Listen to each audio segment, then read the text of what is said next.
আল্লাহ আমার সন্তান নেতা হবে, ইমানদার নেতা হবে। আল্লাহ আমার সন্তানকে আপনি নেতা বানান, মুত্তাকিদের নেতা বানান। আল্লাহ এরকম একটা সন্তান আমাদেরকে দিয়েছিলেন, হাদি দিয়েছিলেন না? আহারে, অল্প দিনের মধ্যে, 1-1.5 বছরের মধ্যে এই আল্লাহর গোলাম এমন ভাবে কিছু কথাবার্তা উপস্থাপন করেছে, আল্লাহকে উপরে রাখতো, রাসূলকে উপরে রাখতো, যুক্তি তর্ক দিয়ে ইসলামকে সামনে রাখতো। ওই কালোদের, বামদের, রামদের, খবিশদের, ইসলাম বিদ্বেষীদের, বাংলাদেশকে যারা ভারতের করদ রাজ্য বানাতে চায়, ওই আধিপত্যবাদের বিরুদ্ধে তার গর্জে ওঠাকে তারা সহ্য করতে পারে না, ঠিক কিনা? কিভাবে হয়েছিল? ইসলামকে নিজে ধারণ করছে। এই বান্দাটা ইবাদুর রহমানের একটা গুণাগুণ বলা ছিল, সুবহানাল্লাহ। ফজরের নামাজ কাজা করতো না, আহা, জামাত ছাড়া নামাজ পড়তো না, কোরআন তেলাওয়াত করতো, হাফেজে কোরআন ছিল, টাকনুর উপরে কাপড় পরতো, যা কথা বলতো বহুত মানুষের পিছনে রং টক, ভুল স্ট্যাটাস বাইর করে মানুষকে কালার করছে, কিন্তু আল্লাহর এই বান্দারকে কালার করতে পারে না, ঠিক কিনা? আগামী প্রজন্ম আল্লাহর কাছে দোয়া করেন, ওয়াজআলনা লিল মুত্তাকিনা ইমামা, আল্লাহ আমাদের সন্তানদেরকেও মুত্তাকিদের ইমাম বানাও, আল্লাহ আমাদের সন্তানদেরকে হাদি বানাও, বলেন আল্লাহুম্মা আমিন। এক প্রজন্ম হাদি রেখে দেন নাম, যাদের বাচ্চারা আকিকা হয় নাই নতুন করে নাম রাখেন হাদি। আপনার সন্তানকে আমরা এই হাদিকে ভুলতে দিব না ইনশাআল্লাহ। আমরা ভুলে গেলেও আল্লাহ তাকে ভুলতে দিবেন না। আমরা বুঝছি রব্বুল আলামিন তার কবুলিয়াতটা এই বান্দার মধ্যে দিয়েছেন, ঠিক কিনা? আহা, হাজার হাজার মানুষ তার জানা যায়, হাজার হাজার আলেম তার জন্য কাঁদে। কয়জনের কপাল হয় এইটা 32 পার করে? আমারও তো উপরন্ত আরো 8 বছর হয়ে গেল, আমি তো এই জিন্দেগি গঠন করতে পারলাম না। আল্লাহ রাব্বুল আলামিন যেন আমার ভাইকে কবুল করেন, আমাদেরকে এরকম অনুপ্রেরণা নিয়ে চলার মতো তৌফিক দান করেন। আল্লাহ রাব্বুল আলামিনের পক্ষ থেকে একটা নিয়ামত, ঠিক কিনা? কুমিল্লা শহরে বোবা মানুষ আছে না নাই? আল্লাহ চাইলে আপনাকে আমাকে বোবা বানাতে পারতেন না পারতেন না? এই যে আপনি উত্তর দিছেন পারতেন, কয় সেকেন্ডের মধ্যে? মাইক্রো সেকেন্ডের মধ্যে সঠিক উত্তরটা দিতে পারছেন। এরকমও অনেক লোক আছে উত্তর দিতে পারে কিন্তু সময় লাগে 5-7 সেকেন্ড, আমরা তাদেরকে বলি আধা পাগলা, আছে না ভাই? আল্লাহ রাব্বুল আমিন চাইলে আমাদেরকে আমাদের এই মেমোরি লস করায় দিতে পারতেন। আমরা বুঝি না যে রব্বুল আলামিন কেমন নিয়ামত দিয়েছেন। এখানে যারা বসছেন 70 বছর বয়স হয়েছে কার? এরকম কেউ থাকলে হাত তোলেন। 70+ আছেন কেউ এখানে? 60+ বয়স হয়েছে মুরব্বী হাত তুলছে, বাবাজি। উনি জন্মের পরে, বাবাজির নাম আমি জানি না, উনার আব্বা আম্মা পছন্দ করে উনার একটা নাম রাখছে, ঠিক কিনা? পাশের জন যে আছেন আপনি শুনে নেন তো মুরব্বীর নামটাকে, আমাকে বলবেন না, উনার কাছে খালি বলে রাখেন আপনি, হ্যাঁ মুরব্বী বলছে, আপনারা শুনছেন? কেউ শোনেন নাই, কিন্তু উনি সাক্ষী আছে। এবার আমি শুধু জিজ্ঞাসা করব, চাচা আপনার নাম কি? এইটুক বলার উনি কয় সেকেন্ডের মধ্যে উত্তর দিতে পারে দেখেন। এবার চাচা আপনার নাম কি? কয় সেকেন্ড? 1 সেকেন্ডও লাগে নাই, উত্তর দিয়ে দিছে।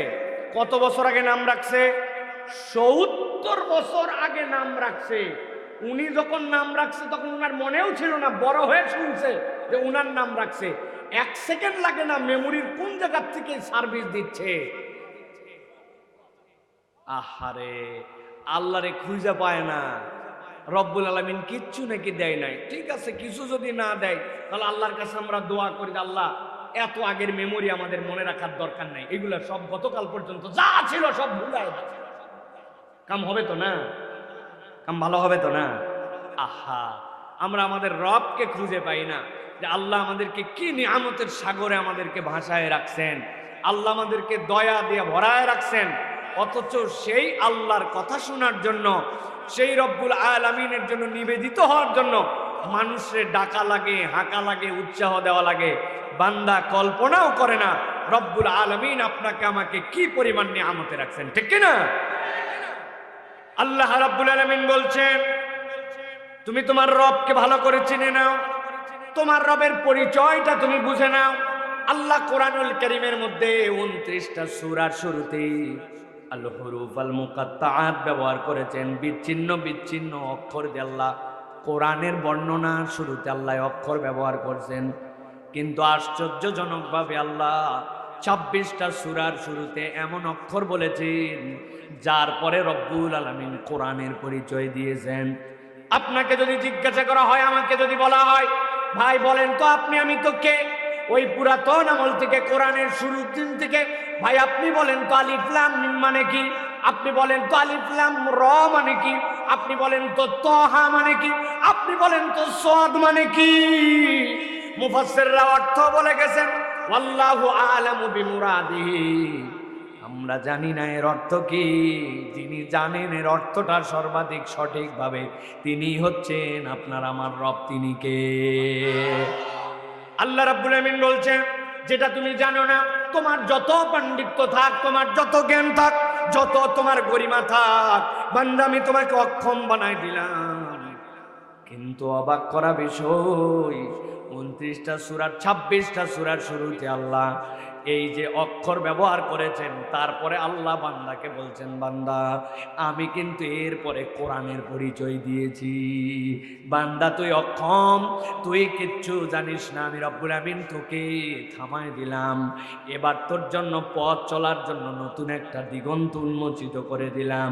আলিফ লাম মিম যালিকাল কিতাবু লা রাইবা ফীহি ইয়াসিন আনিল হাকিম আলিফ লাম র কিতাবুন আনজালনাহু ইলাইক।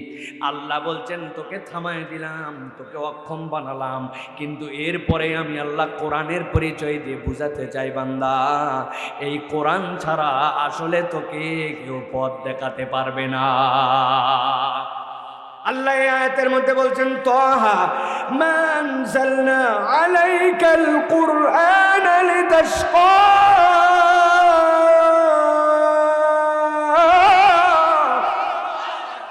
আল্লাহ বলছেন, হাবিব আপনাকে আমি তাহা বললাম, এরপরে আপনাকে যে কোরআন দিয়েছি, এই কোরআনের কাজ কি?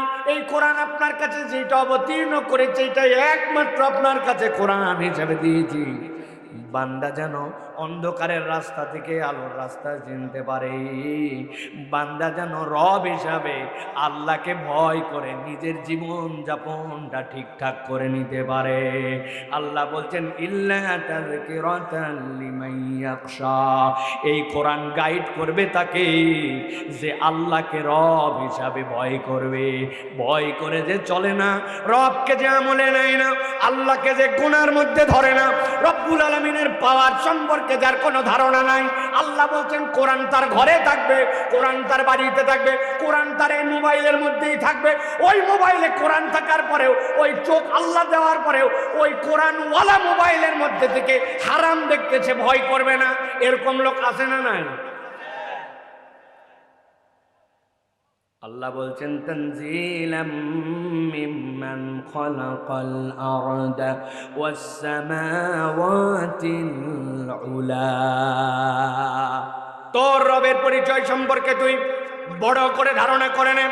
তোকে জিজ্ঞাসা করে উপর দিকে তাকা, তাকাইছেন আপনি উপর দিকে, কি দেখতে পাও? বলে আসমান দেখতে পাই। এত পরিমাণ দেখছে, মনে হয় যেন একতলার ছাদ তো একটু উঁচু, দোতলার উপরে দাঁড়ালে মনে হয় আসমান ধরা যাবে। বলে আসমানের রং কি? বলে স্কাই ইজ ব্লু। বাপরে বাপ, আসমান হচ্ছে ব্লু। কিন্তু বিজ্ঞানীরা বলছে এই দুনিয়ার তুলনায় সূর্য তোমাদের কত লক্ষ গুণ মাইল তোমার থেকে দূরে। আর তুমি ওই চাঁদ যেইটা দেখতে পাচ্ছ, ওই মঙ্গলে অভিযানের চিন্তা করতেছ, সেইটা তো দূরে।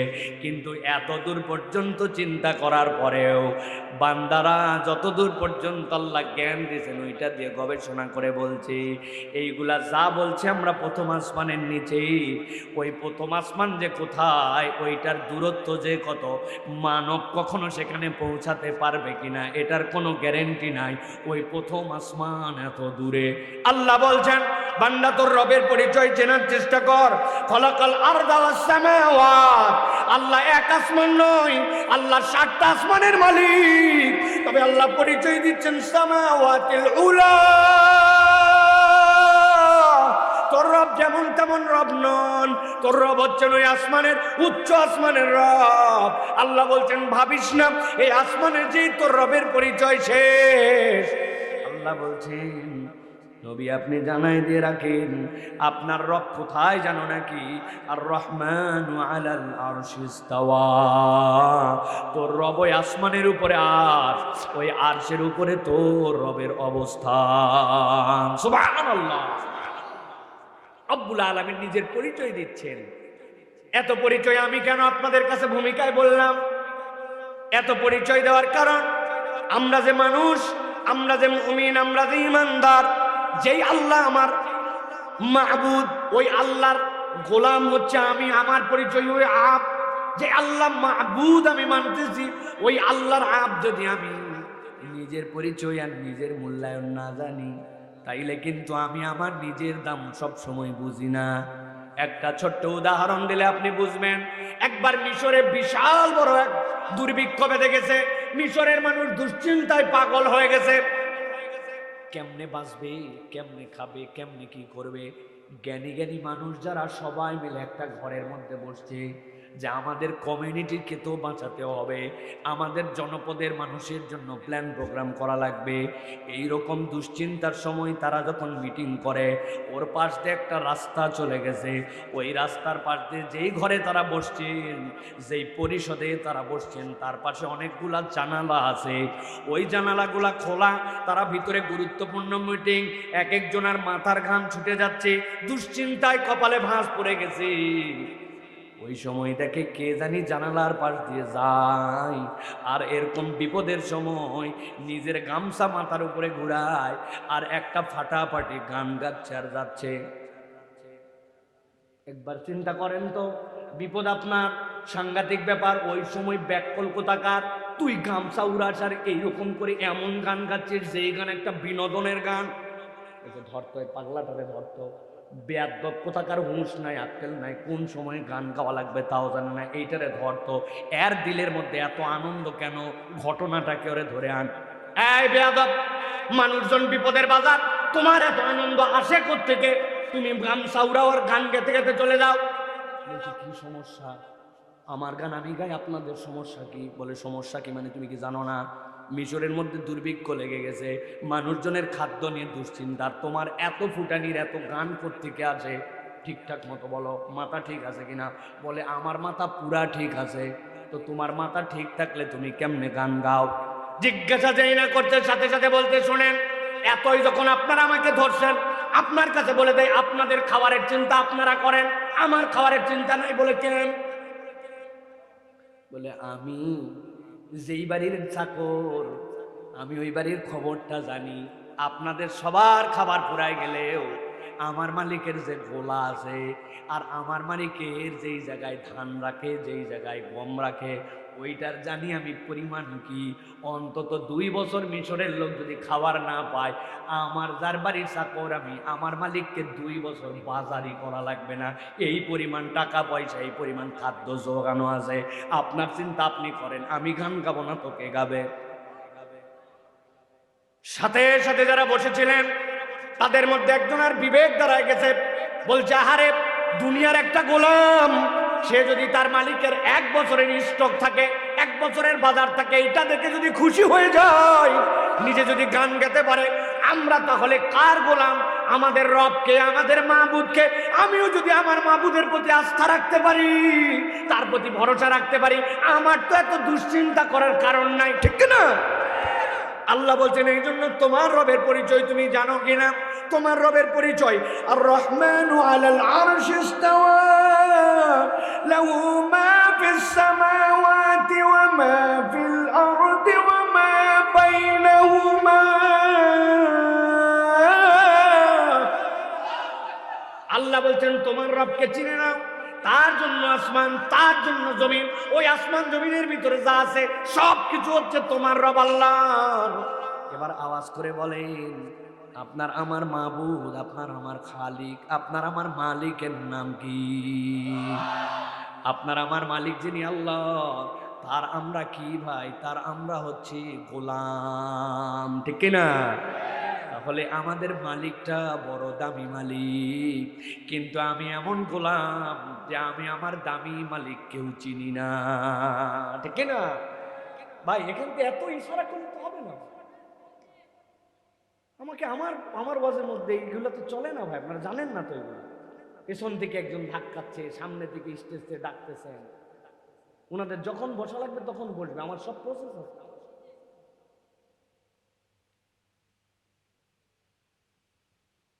তাহলে আপনার আমার মালিককে আল্লাহ, এগুলো সব বসাবো ভাই, একটু সময় দেন বাস। লোকজন আসতেছে কেবল, এতক্ষণ তো কেউ আসে নাই। আমি আর 10 মিনিট পর মানুষকে ঢুকতেও দিব না, ওই পর্দা নামাবো, এই পাশে বন্ধ করব। আজকে খাবার আছে না শেষে, আপনি ওয়াজ না শুনে খাইয়ে চলে যাবেন, এই ওয়াজ সাইফুল্লাহ আজকে করবে না। এক একজন 10 প্যাকেট করে ভাগে নিয়ে যাবো, আমার গাড়ির পিছনে অন্তত 500 প্যাকেট ধরবে, এরকম বড় গাড়ি আমার। ও টেনশন করেন না, নিয়ে যায় গরিব খাওয়াবো। কিন্তু ওয়াজ না শুনে শেষে আসে ফুস করে আপনি বসে তাবারক খায় চলে যাবেন, আজকের মাহফিলে এটা হবে না, ঠিক না? এত সহজ না, দাঁড়ান না, আর খেলা বাকি আছে তো, থামেন।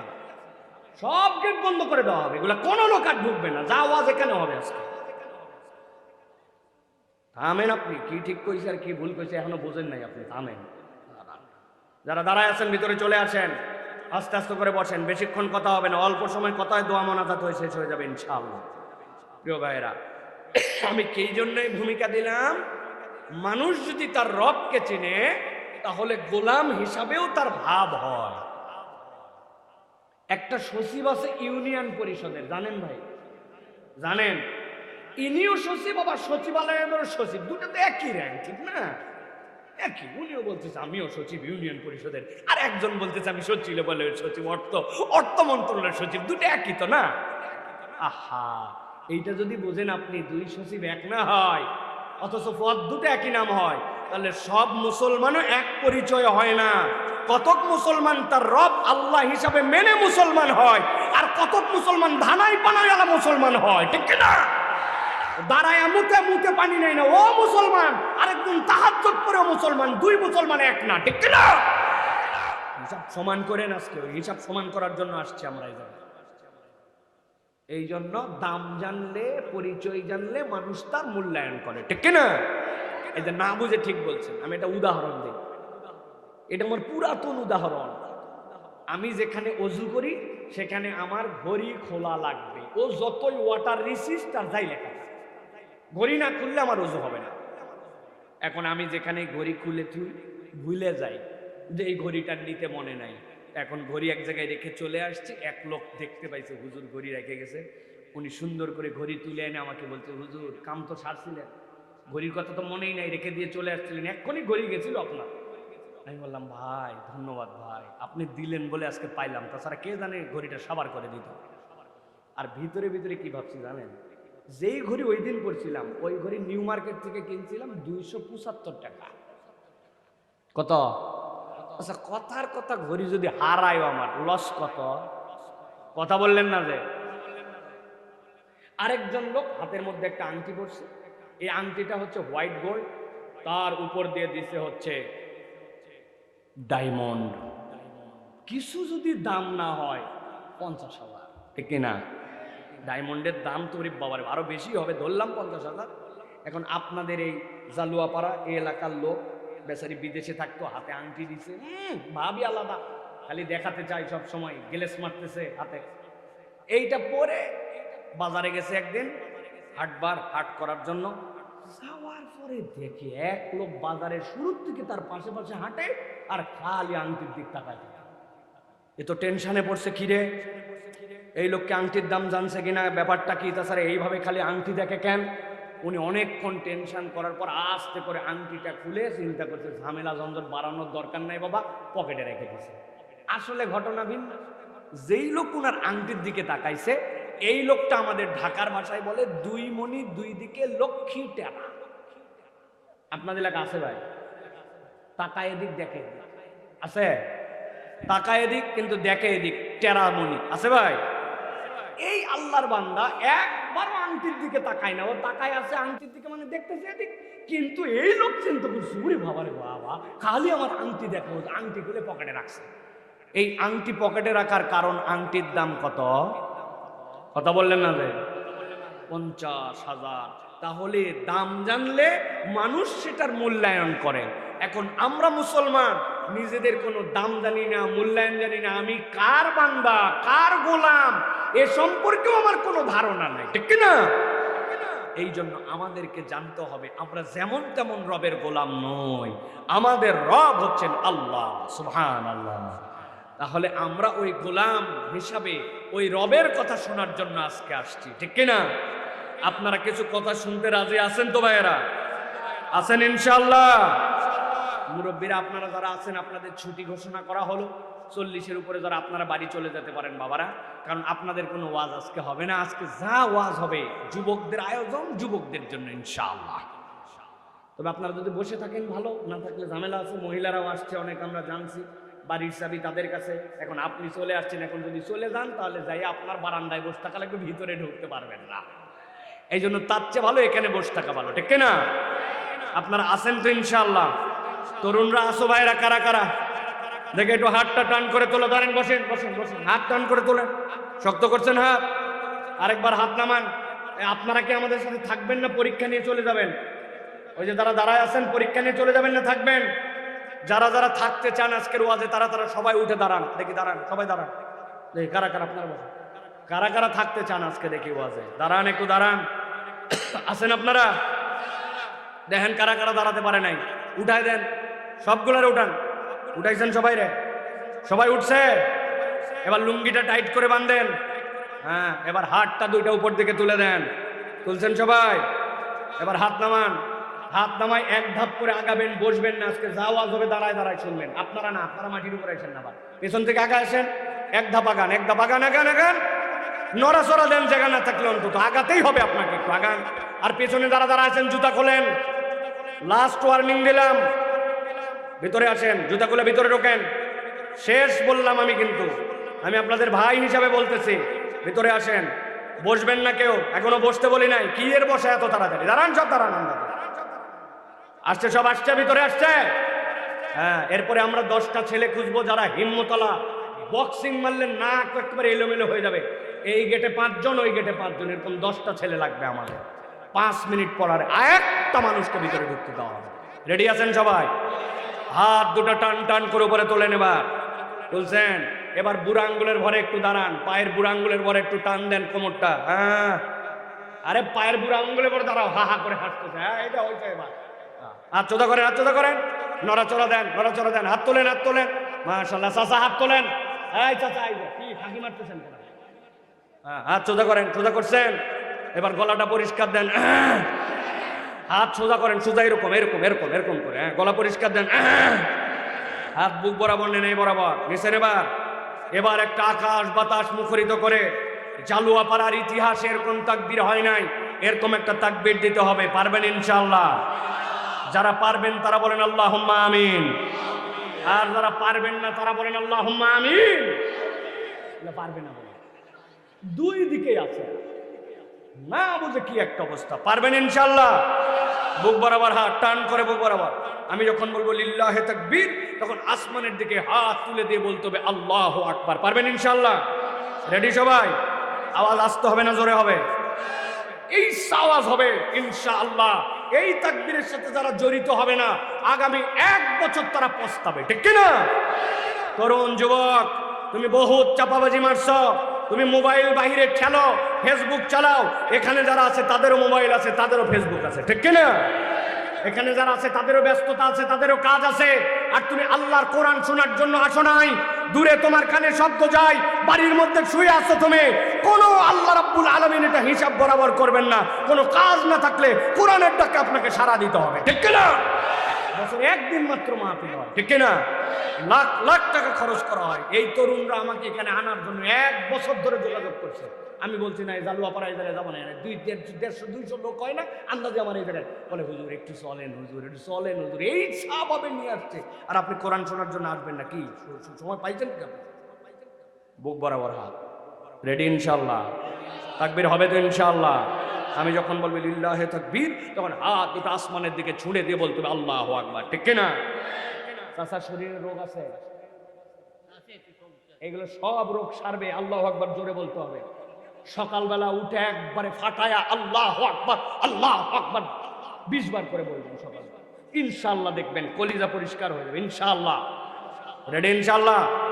দেখে একটু তাকবীর দেন। লিল্লাহে তাকবীর, লিল্লাহে তাকবীর। আল কোরআনের আলো, আল হাদিসের আলো। তোমার নেতা আমার নেতা, তোমার নেতা আমার নেতা। আলেম ওলামা যেখানে, আল্লাহর আইন যেখানে, কোরআন সুন্নাহ যেখানে,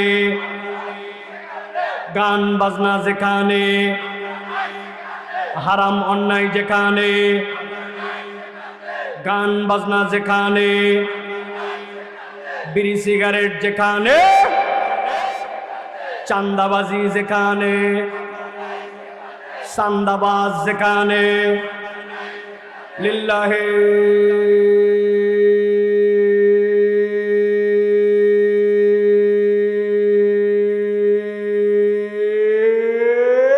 তাকবীর। এবার জিকিরের সাথে বসেন লা ইলাহা, জোরে লা ইলাহা, লা ইলাহা, লা ইলাহা ইল্লাল্লাহু মুহাম্মাদুর রাসূলুল্লাহ সাল্লাল্লাহু আলাইহি ওয়াসাল্লাম। রাগ করছেন আপনারা? বিরক্ত হননি তো? প্রিয় ভাইয়েরা, চলেন আমরা তাহলে কোরআনুল কারীমের আলোচনার মধ্যে প্রবেশ করব ইনশাআল্লাহ।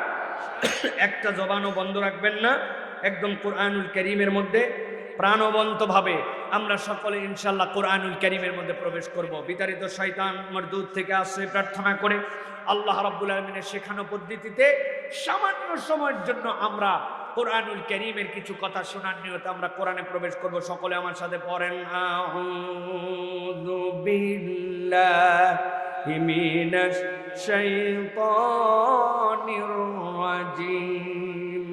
বিসমিল্লাহির রাহমানির রাহিম।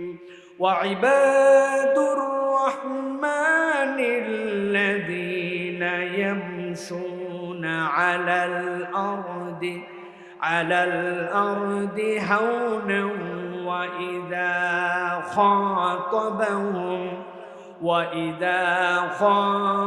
খাতাবাহুমুল জাহিলুনা ক্বালু সালামা।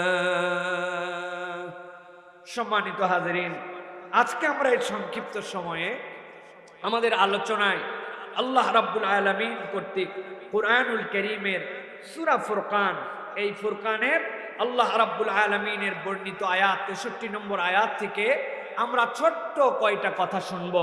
সেই কথাটি হচ্ছে আল্লাহ রাব্বুল আলামিন বলেছেন, ও বান্দা, আমি তোর মাবুদ আর তুই হচ্ছিস আমার আবদ। আমরা ওই আল্লাহ রাব্বুল আলামিনের গোলাম। আল্লাহ বলছেন, যেই আল্লাহর গোলাম তুই, ওই আল্লাহ নিজের পরিচয় দিচ্ছেন, তিনি হচ্ছেন রহমান, তিনি হচ্ছেন দয়াবান, তিনি হচ্ছেন মেহেরবান। তবে আল্লাহ রাব্বুল আলামিন যেই আল্লাহ দয়াবান, রহমান, মেহেরবান, আল্লাহ বলছেন তার যারা গোলামের পরিচয় দিবে, তার যারা আবদের পরিচয় দিবে, তাকে যারা মাবুদ মেনে নিবে, তাদের কতকগুলা বৈশিষ্ট্য থাকবে। আজকে আমরা সংক্ষিপ্তভাবে আল্লাহ রাব্বুল আলামিনের ঘোষিত ইবাদুর রহমানের 10টা বৈশিষ্ট্য এবং তার মাঝের কিছু কিছু গুপ্ত কথাবার্তা আল্লাহ রাব্বুল আলামিন যেইগুলা বলেছেন, সেই কথাগুলো শুনে আমরা প্রত্যেকে সেই রকম বান্দা হওয়ার নিয়ত করে বাড়িতে যাব ইনশাআল্লাহ। আল্লাহ যেন আমাদেরকে কবুল করেন, বল আল্লাহুম্মা আমিন। তাহলে রহমানের বান্দা যারা হবে তাদের গুণাগুণ হবে কয়টা? 10টা। কয়টা? 2টা হাত এরকম করে রেডি করতে হবে। যদি হাতের এক্সট্রা আঙ্গুল থাকে তাহলে ভিন্ন কথা, আর এক্সট্রা আঙ্গুল না থাকলে 5 5 10 একসাথে 2টা হাত তুলে দেখাতে হবে। একসাথে জিজ্ঞাসা করব আমি, রহমানের বান্দার গুণ হবে কয়টা? সব হাত ওঠে নাই, একসাথে তুলতে হবে। রহমানের বান্দার গুণাগুণ হবে কয়টা? সর্বশেষ লাস্ট চান্স, যারা হাত তোলেন নাই একসাথে তুলবেন এবার। রহমানের বান্দার গুণাগুণ হবে কয়টা? মাশাআল্লাহ, শুধু একটা চাচা হাত তোলে নাই, ওই যে মাথার মধ্যে টুপি পরে মুখ বান্ধে আছেন উনি ছাড়া মোটামুটি সবাই তুলছে আলহামদুলিল্লাহ। বলবেন হুজুরে হাত তোলার না তোলার ফায়দা কি? ফায়দা আছে। ফায়দাটা আমি আমার ক্ষুদ্র জীবনের অভিজ্ঞতায় আপনাদের কাছে বলি। জালুয়াপাড়া যুব সমাজের এটা 6ষ্ঠ মাহফিল, তাই না? এর আগে 5ম মাহফিল হয়েছে। আলোচক আসছেন না, প্রধান বক্তা ওয়াজ করছেন না, তিনি একটা সাবজেক্টে কথা বলেছেন কিনা? এখন যদি বলি ভাই 5ম মাহফিলে কারা ছিলেন, এরকম 10টা লোক হাত তোলেন। ওই মাহফিলে কি সাবজেক্ট ছিল, ওই সাবজেক্টের বিষয়বস্তুর আলোকে আমরা বাড়িতে কি কি ওয়াজ নিয়ে গিয়েছিলাম, কারা কারা মনে আছে হাত তোলেন। আল্লাহর একটা বান্দারও হাত তোলা কঠিন, ঠিক নি ভাই? আগামীকালকে ঘটনা তাই হবে। আপনারা বলবেন এবার একটা বক্তা আসছিল ফাটাফাটি। একজন জিজ্ঞাসা করছে আমি কুমিল্লায় কাজে আটকাই গেছিলাম, এই জন্য ওয়াজে আসতে পারি নাই। বক্তা কি ফাটাইছে? বলছে তা বলতে পারবো না, কিন্তু ওয়াজ ফাটাফাটি হয়েছে। আছে কিনা? কি লাভ ভাই বলেন? এই ফাটাফাটি মাহফিল জমানি, এরপরে আপনি যাওয়ার পরে বক্তার প্রশংসা করলেন, আপনাদের মাহফিল সুপার ডুপার হিট করছে, এইটা বললেন, কি লাভ বলেন? এভাবেই তো 6ষ্ঠ মাহফিল পর্যন্ত আসলো। আমরা চাই আজকের মাহফিল আমাদের ঘর পর্যন্ত যেন যায়। রাজি আছেন ইনশাআল্লাহ? আল্লাহ রাব্বুল আলামিন কুরআনুল কারীমের মধ্যে বলছেন, দুনিয়ার মানুষ ওয়া ইবাদুর রহমান, আল্লাহ রাব্বুল আলামিনের গোলাম যদি তুমি হতে পারো, রব্বুল আলামিনের যিনি নিজেকে রহমান বলতেছেন তার যদি গোলাম তুমি হতে পারো, তাহলে আল্লাহ রাব্বুল আলামিনের কাছে তোমার একটা মর্যাদা আছে। আমরা দুনিয়ার বুকে দেখেছি যে আল্লাহ রাব্বুল আলামিন আমাদের জন্য রব, যে আল্লাহ রাব্বুল আলামিন আমাদের জন্য রহমান, ওই আল্লাহ দুনিয়ার বুকে প্রেরণ করেছিলেন আপনার আমার হাবিব সাল্লাল্লাহু আলাইহি সাল্লামকে। মুহাম্মদ সাল্লাল্লাহু আলাইহি সাল্লাম, তার ব্যাপারে আল্লাহ বলেছেন নবীজি সাল্লাল্লাহু আলাইহি সাল্লামের গুনাহগুণ ছিল আল্লাহ রাব্বুল আমিনের পক্ষ থেকে পাওয়া অনুগ্রহের আলোকে আল্লাহ বলছেন তোমার নবী হচ্ছেন হারিসুন আলাইকুম বিল মুমিনিনা রাউফুর রহিম। ইমানদারদের জন্য তোমার নবী অত্যন্ত সজ্জন, অত্যন্ত দয়াদ্র, অত্যন্ত তিনি নম্র। আল্লাহ রাব্বুল আমিন বলছেন আমার হাবিবকে আমি কেমন দয়াদ্র বানিয়েছিলাম। আমার হাবিব সাল্লাল্লাহু আলাইহি সাল্লাম দুনিয়ার বুকে তার জন্য ব্যক্তিগতভাবে আল্লাহর কাছে দোয়া করেছেন। এরকম দোয়া আল্লাহর কাছে ইস্তেগফার ছাড়া নবীর জীবনে ছিল না বললেই চলে। নবী যখনই চাইতেন কেবলমাত্র তার উম্মতের জন্য চাইতেন। এক সাহাবী নবীজির সামনে আসছেন, আসার পরে বলতেন ইয়া রাসূলুল্লাহ, গতকালকে আমি আপনাকে সারা রাত নামাজ পড়তে দেখেছি, তবে ইয়া রাসূলুল্লাহ ইয়া হাবিবাল্লাহ, সারা রাত আপনি সালাত আদায় করছেন, আপনার পা মোবারক খুলে গেছে, কানতে কানতে আপনার চক্ষু মোবারকের ওই পানি দিয়ে দাড়ি ভিজছে, নিচে তাকায় দেখি জমিন পর্যন্ত ভিজে গেছে। কিন্তু সারা রাত আপনি কেবল একটা আয়াতি পড়লেন, একটা আয়াতি পড়লেন। সাহাবী বলতেছেন হযরত তালহা রাদিয়াল্লাহু তাআলা আনহু, তিনি বলছেন আমি আমার নবীকে পড়তে শুনেছি, আল্লাহর নবী সারা রাত পড়তেছেন ইন তুআযিবুহুম ফাইন্নাহুম ইবাদুক ওয়া ইন তাগফির লাহুম ফাইন্নাকা আনতাল আজিজুল হাকীম।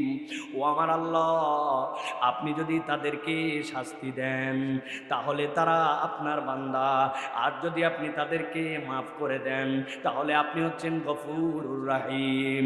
আল্লাহর নবী বুঝাতে চান আপনার গোলামকে শাস্তি দিলে কেউ ধরার নাই, আর আপনি যদি মাফও করে দেন কেউ আপনাকে বলার নাই। ও আমার হাবিব, সারা রাত দেখলাম আপনি কেবলমাত্র একটা আয়াত পরে পরে পার করে দিলেন, ঘটনা কি ইয়া রাসূলুল্লাহ? আল্লাহ নবী সাল্লাল্লাহু আলাইহি ওয়াসাল্লাম বলছেন ও আমার সাহাবী, যা শুনছো ঠিকই শুনছো, ঠিকই শুনছো, তবে আমি তো এইটুক কেবলমাত্র তেলাওয়াতের মধ্যে বলেছি, বাকি কথাটুকু তুমি শুনতে পাও নাই। আমি সারা রাত আল্লাহর কাছে বলছি ইন্নী সালতু শাফাআতা লি উম্মতি, এই আয়াত পড়ছি আর বলছি আল্লাহ আমি আমার উম্মতের জন্য শাফাত চাই, আর তুমি আপাকে আমার উম্মতের জন্য শাফাত করার পারমিশন দাও। সারা রাতে আয়াত আর আল্লাহর কাছে এই ফরিয়াদ করার পরে ফজরের সময় জিবরাইল আমিন আমার কাছে আসছেন। আসার পরে আমাকে কি বলছে জানো নাকি? আমাকে বলছে ইয়া রাসূলুল্লাহ ইয়া হাবিবাল্লাহ, আল্লাহ আপনার কাছে আমাকে প্রেরণ করেছে করেছেন। আপনি যে সারা রাত আল্লাহর কাছে বলেছেন উম্মতকে শাফাত করার জন্য আপনি পারমিশন চান, ওয়াহিয়া নাইলা, আল্লাহ রাব্বুল আলামিন আপনার আবেদন মঞ্জুর করেছে। তবে আল্লাহ ছোট্ট একটা শর্ত দিয়েছেন। কি শর্ত? আল্লাহ নবী বলছেন লিমান লা ইউশরিক বিল্লাহ, যেই ব্যক্তি আল্লাহ কেবলমাত্র একটা গুনাহ থেকে বেঁচে থাকবে, আমি রব্বুল আলামিনের পক্ষ থেকে নবী আপনাকে জানাই দিলাম, আপনার যে উম্মত যে গুনাহ করুক, যাই অপরাধ করুক না কেন, শিরিকের গুনাহ না থাকলে আপনি তার জন্য আল্লাহর কাছে সুপারিশ করবেন, চাইলে আল্লাহ সেইটা কবুল করে নিতে পারেন। সুবহানাল্লাহ। ওই হাবিব সাল্লাল্লাহু আলাইহি ওয়াসাল্লাম এমন কতগুলা মানুষকে রেডি করলেন, যেই মানুষগুলা ইবাদুর রহমান, আল্লাহ রাব্বুল আলামিনের ইবাদ, এই পরিচয়টা নিজের কাছে উপস্থাপন করেছেন। আমি কেন এটা বলছি? যাতে ইবাদুর রহমান যদি কেউ হয়ে যায়, ওই মানুষের চরিত্র কেমন হবে এইটা যেন মানুষ বুঝতে পারে। আল্লাহ নবী সাল্লাল্লাহু আলাইহি ওয়াসাল্লাম হিজরতের রাত্রে বেরিয়ে যাচ্ছেন, ঠান্ডা মাথায় বোঝেন আগে ওই গুণগুলা যার ভিতরে ঢুকে গেছে সে কেমন মানুষ হয়ে যায়। আল্লাহ নবী ডাক দিলেন, ওয়ালি আলী রাদিয়াল্লাহু তাআলা চলে আসলেন আমার কাছে। যেই মানুষেরা হত্যা করার জন্য 11টা গোত্র থেকে 11টা তলোয়ারওয়ালা লোক পাঠাইছি, ওরা আমাকে মারতে চায়, কেননা আমি এক ইলার দাওয়াত দিছি। কিন্তু ওরা আমারে এখন পর্যন্ত কেমন বিশ্বাস করে জানো নাকি? ওরা ওর বউরে বিশ্বাস পায় না, বাপরে বিশ্বাস পায় না, ভাইরে বিশ্বাস পায় না। তাদের আমানতগুলো এখনো আমার কাছ থেকে নিয়ে যায় নাই, ওইগুলো আমার কাছেই রাখা আছে। আলী আসো, তুমি পরে সফর করো, এখন তুমি আমার বিছানার মধ্যে শুয়ে পড়ো। আল্লাহ নবীকে না পেলে রাগের মাথায় একটা মানুষকে মেরেই ফেলতে পারে। আলী রাদিয়াল্লাহু তাআলা এটাও জানেন, তার জীবনের দামও তিনি জানেন। কিন্তু আল্লাহ রাব্বুল আলামিনের এই গোলাম এমন ভাবে নিজেকে তৈরি করেছে, এমন ভাবে নবীর মহব্বত তার দিলের মধ্যে ঢুকে গেছে, একবারও জিজ্ঞাসা করে নাই আপনাকে না পেলে তো আমাকে মারতে পারে। তার মনে হয়েছে আমার নবী বেঁচে চলে যাক, বরং তার বদলে আমি যদি মরে যাই আমি তো সৌভাগ্যবান। আল্লাহু আকবার। এই উম্মত ওই উম্মত যে ইবাদুর রহমানের মধ্যে আসছে, আল্লাহর নবী তার জন্য এরকম ভাবে এমন ভাবে এই দিন দিয়ে গেছেন, সে নিজেকে পরিবর্তন করে ফেলছে। আল্লাহ নবী সাল্লাল্লাহু আলাইহি ওয়াসাল্লাম চলে গেলেন, হযরত আলীকে পাইলো তারা, কিন্তু কিচ্ছু বলে নাই। তারা বলছে কে হত্যা করে কি হবে? আল্লাহ নবী সাল্লাল্লাহু আলাইহি ওয়াসাল্লাম তাকে ডেডিকেটেড বানাই দিয়ে গেছেন, কিন্তু তাকে তারা হত্যা না করলেও তিনি জানতেন যে নবীর পরিবর্তে আমার জীবন চলে যেতে পারে, কিন্তু তিনি কখনো এখান থেকে পিছপা হন নাই। হযরত তালহা রাদিয়াল্লাহু তাআলা আনহু উহুদের ময়দানে আল্লাহ নবী সাল্লাল্লাহু আলাইহি ওয়াসাল্লামের দিকে তীর আসতে শুরু করছে, সবাই দূরে দূরে চলে গেছেন। হযরত তালহা রাদিয়াল্লাহু তাআলা দেখলেন নবীর পাশে কেউ নাই, আস্তে আস্তে তীর আছে। হযরত তালহা রাদিয়াল্লাহু তাআলা হাত দিয়ে দিয়েছে এগুলা ঠেকান। উনি জানেন এই তীর আমার হাত দিয়ে ঠেকানোর ক্ষমতা নাই, এটা বর্ম পর্যন্ত অনেকগুলা ভেদ করে ফেলে, কিন্তু এটা বিবেচনা করেন নাই আমার নবীর গায়ে যেন আঁচড় না লাগে। তালহা হাত পেতে গেছেন, এক একটা হাতের মধ্যে এত পরিমাণ তীর লাগছে। হযরত তালহা বেঁচে ছিলেন, জীবন্ত শহীদ হিসেবে ছিলেন, কিন্তু তার হাতগুলা প্যারালাইসিস হয়ে গেছে। উনি জানতেন আমার জন্য এই হাতের মধ্যে তীর লাগলে ক্ষতি হতে পারে, কিন্তু আমার নবীর থেকে আমার হাতের দাম বেশি নয়। ইবাদুর রহমানের গুণের মধ্যে ঢোকার কারণে নবীর এই মোহাব্বত আসছে। নবীর আশিক কেবল জিলাপি খায়া, কেবলমাত্র জশ্নে জুলুস করে হওয়া যায় না। নবীর আশিক হতে হলে ইবাদুর রহমান হওয়া লাগে, ঠিক না? আল্লাহ নবী সাল্লাল্লাহু আলাইহি সাল্লাম হযরত আবু দুজানা, নবী করিম সাল্লাল্লাহু আলাইহি সাল্লামের একটা পাওয়ারফুল সাহাবী, একটু অন্যরকম সাহাবী, এমন ভাবে কুচকাওয়াজ করে হাঁটতে শুরু করতেন, কপালের মধ্যে বেঁধে নিয়েছেন লাল পট্টি। আল্লাহ নবী বলছেন এরকম করে হাঁটা আমি পছন্দ করি না, কিন্তু আবু দুজানা যুদ্ধের ময়দানে এখন যেরকম ভাবসাব দেখাচ্ছে, এইটা দেখে আমি আল্লাহ নবীর অন্তরের মধ্যে আনন্দ লেগে গেছে। ওই আবু দুজানা আল্লাহ নবী সাল্লাল্লাহু আলাইহি সাল্লাম যখন বসে পড়ছেন, আবু দুজানা নবী করিম সাল্লাল্লাহু আলাইহি সাল্লামের সামনে এসে গেছেন। আসার পরে আল্লাহ নবীর মাথাটা নিচে, উনার মাথাটা উপর দিয়ে দিয়েছেন, দেওয়ার পরে এরকম করে পিঠটা পেতে দিয়ে দাঁড়ায় আছেন, নবীজির মুখের দিকে তাকায় হাসে। আল্লাহ নবী সাল্লাল্লাহু আলাইহি সাল্লাম বলছেন আবু দুজানা ঘটনা কি? আল্লাহ নবীর মনের মধ্যে যেন একটু কষ্ট না হয়, এই জন্য আল্লাহ নবীর মুখের দিকে তাকায় হাসি। খানিকক্ষণ পরে আবু দুজানা লুটায় পড়ছি। গুনে গুনে তাকায় দেখা গেল আবু দুজানা আল্লাহ নবীর দিকে তাকায় হাসছে ঠিকই, কিন্তু আবু দুজানা তার পিঠটুকুকে আল্লাহ নবীর জন্য পেতে দিয়েছিল। ওই পিঠের মধ্যে 17 থেকে 21টা তীর লাগছে। একবারও ইশ করে নাই, একবারও আশ করে নাই। আমার নবী ইশ শুনে যদি মনে ব্যথা পায়, এই জন্য নিজের জীবন দিয়ে দিছে, কিন্তু আল্লাহ নবীর মনে কষ্ট দেয় না। হযরত আবু দুজানা রাদিয়াল্লাহু তাআলা আনহুর পরে নবী করিম সাল্লাল্লাহু আলাইহি ওয়াসাল্লামের প্রিয় সাহাবী যারা ছিলেন তাদের মধ্যে কে জানে না ওমরে ফারুক রাদিয়াল্লাহু তাআলার কথা। কিন্তু ওমর রাদিয়াল্লাহু তাআলা গোপনে প্রকাশ্যে একটা দোয়া করতেন, দুনিয়ায় তো নবীর সোহবত পেয়ে গেলাম। এমনকি নবীজি সাল্লাল্লাহু আলাইহি সাল্লাম ওই ওমর রাদিয়াল্লাহু তাআলা আনহুর কিন্তু জামাইও ছিলেন, কিন্তু একটা দোয়া করতেন আল্লাহ। ওমর রাদিয়াল্লাহু তাআলা আনহু বলতেন, আমার নবীর পাশে আবু বকর শুয়ে গেছেন, আমার কি সেই সৌভাগ্য হবে নাকি? আল্লাহ, আমি দুনিয়া আখিরাতে কবরে সব হালতে নবীর পাশে থাকতে চাই। আল্লাহ ওমরে ফারুক রাদিয়াল্লাহু তাআলার দোয়া ফরিয়াদ এমন কবুল করেছেন, হযরত আয়েশা রাদিয়াল্লাহু তাআলা আনহা নিজের জায়গা ওয়াকফ করে দিয়ে ওমর রাদিয়াল্লাহু তাআলাকে দিয়েছেন।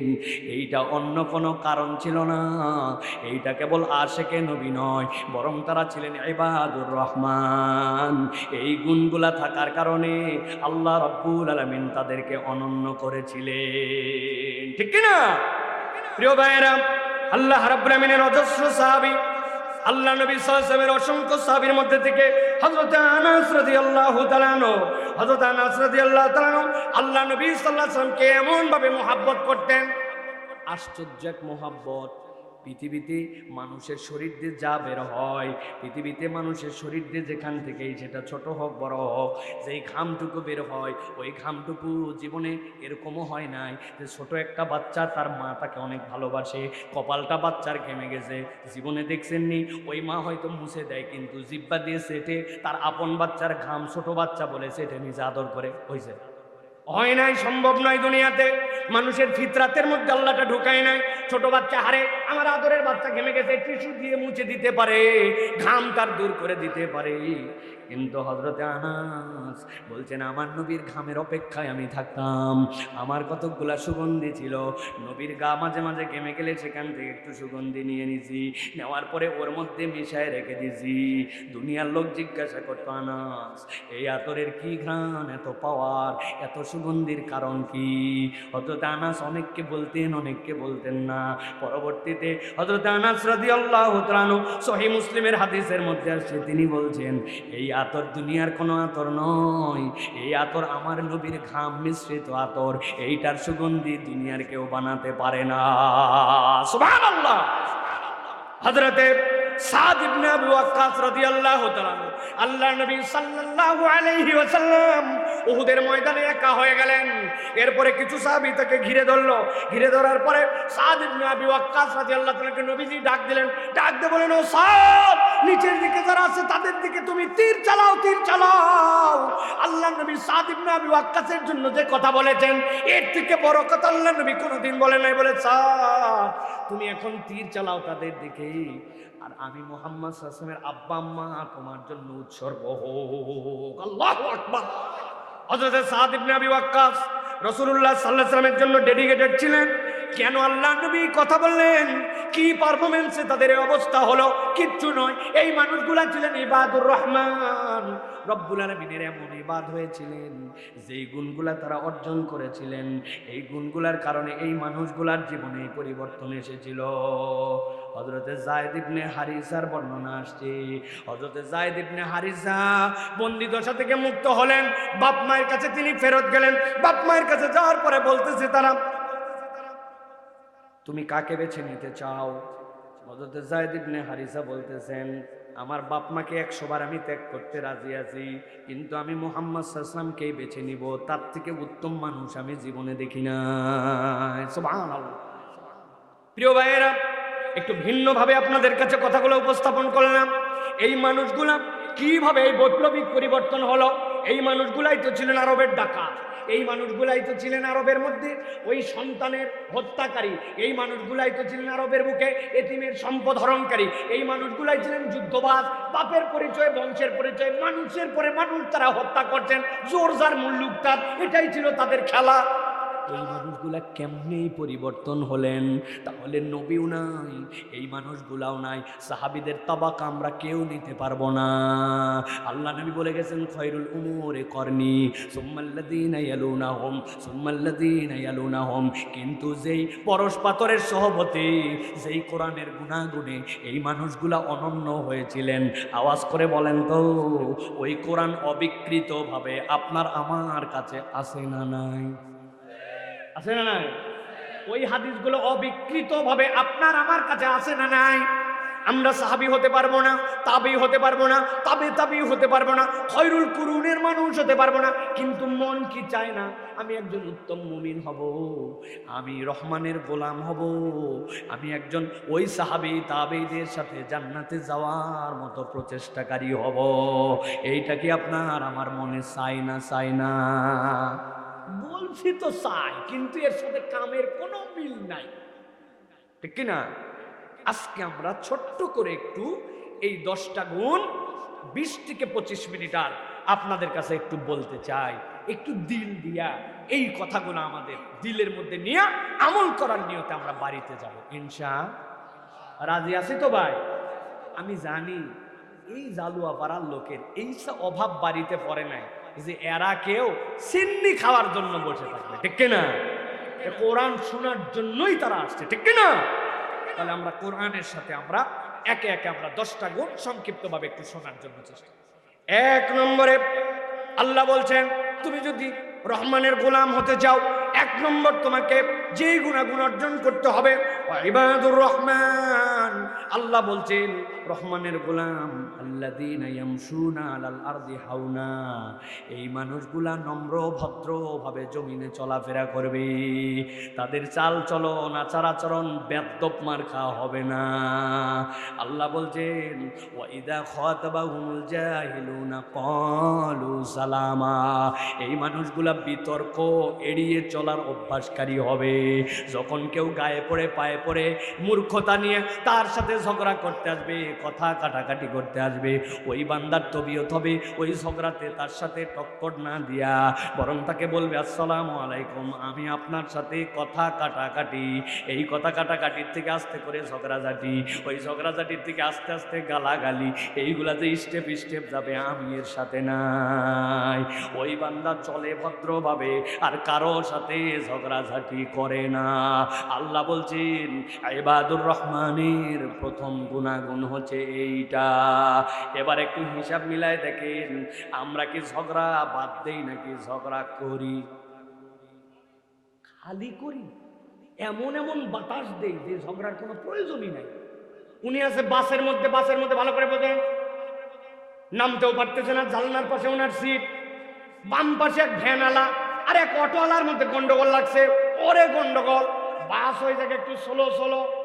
এই দুইজন গন্ডগোল, জানলা উনি দেখতেছে, উনি না পারতেছে থামাতে, না পারতেছে কিছু বলতে, কিন্তু ওনার ভিতরে উস্কায় খুস্কায় উঠছে। সাথে সাথে উনি আওয়াজ দিয়েছে জানলা থেকে, হাত থাকতে আবার মুখ দিয়ে কি ব্যাকল্প থাকার। বাসের মতো চলে গেছে, কিন্তু উনি একটা গরম মেরে দিয়েছে ওই জায়গায়, হাত থাকতে মুখ দিয়ে কি বাতাস দিয়ে চলে গেল। আমাদের অনেকের অভ্যাস আছে গন্ডগোলের আগে পিছে কিচ্ছুতে নাই, কিন্তু হঠাৎ করে একটা বাতাস মাইরে দেয়, ঝগড়া যেন আরো বেশি বাইরে যায়। এই স্বভাবের লোক কুমিল্লায় না আসেনি ভাই? প্যাঁচ লাগাই, খালি প্যাঁচ লাগাই, আসে না, কথা নাই বার্তা নাই, ঝগড়াঝাটি করে। আল্লাহ নবী সাল্লাল্লাহু আলাইহি ওয়াসাল্লাম বলছেন একটা হাদিস শুনেন, নবীজি বলছেন আমার উম্মত তোমরা দুইজন গন্ডগোল লাগছো, বিতর্ক লাগার পরে একজন চিন্তা করছে বিতর্কে আমার যা যুক্তি তর্ক আছে, আমি হকের পক্ষে আছে, এখন যদি ঝগড়াঝাটি ঠিকঠাক মতো করি তাহলে আমার হারাই কি, আমার যুক্তি সবল, কিন্তু তারপরেও চিন্তা করছে ঝগড়াঝাটি করলে একটা বিপদ, আমি এটা করতে চাই না, থাক আমার নবী নিষেধ করছেন, এই জন্য আমি জিতেই যেতাম, আমার যুক্তি সবল, আমি হকের পথে, তাও বাদ দিয়ে দিছি।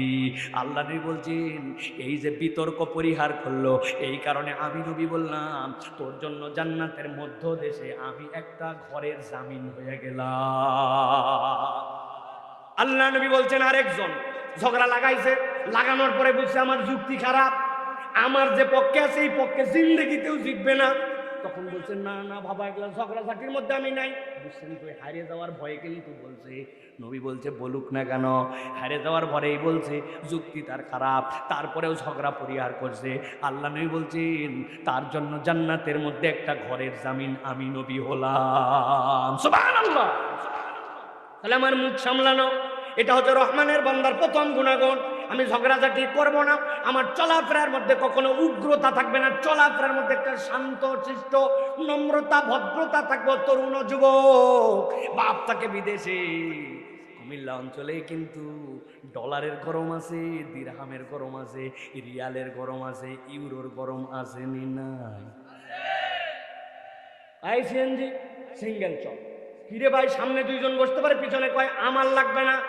যাদের অভাব পড়ছে তারা সিরিয়ালে বসে থাকবে, আরেকজন উঠতে চাইলে উঠে না, রিজার্ভ। কারণ বাপ পাঠাইছে বিদেশ থেকে টাকা, উনার ফুটানি দেখে কে। কথা বললেন না যে মোবাইল বদলায়, জুতা বদলায়, প্যান্ট বদলায়, মনে করে বাপ বোধহয় কামাই করে, সেখানে তার কোনো কষ্ট হয় না। না না না, আপনার এই উগ্রতা, আপনার এই বেয়াদবি, আল্লাহ বলছেন তুমি রহমানের গোলাম হতে পারবা না। অতএব রহমানের গোলামের মধ্যে তবিয়ত হবে বিনম্র। মনে থাকবে নি? এক নম্বর গেল এটা। আল্লাহ বলছেন নবী আপনি এবার জানায় দেন যারা রহমানের গোলাম হবে তাদের দুই নম্বর গুণাগুণ কি হবে। আল্লাহ বলছেন ওয়াল্লাযীনা ইয়াবিতুনা লিরাব্বিহিম সুজদান ওয়া কিয়ামা।